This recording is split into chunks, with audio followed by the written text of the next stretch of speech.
Good morning, sir. Kumuha po ako ng puno ng saging. Pakain po namin dito po sa alaga naming baboy. Ito po ay nagsisilbing merienda po nila. Snack sa hapon. Pinapakain po namin ito ng 9 AM at hapon po. More cut daw po.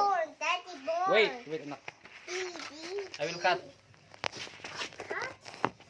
And feed na yung baboy Feed mo na. Magkakat ako. Yes. Yeah.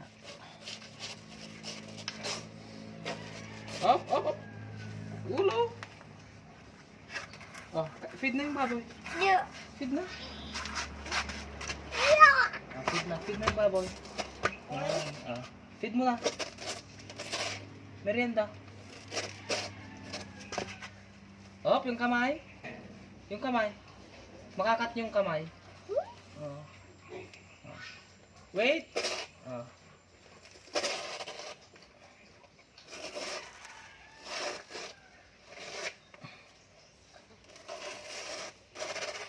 Oops. Feed na. Feed mo yung pig. Ayan ba?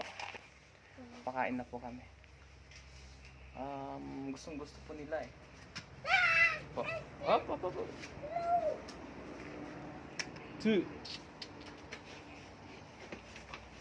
Ano po, merienda po. Ayan. Diba? Nakakatipid din po ito sa feeds. Gusto po nating haluan, pwede rin po. Gusto niya.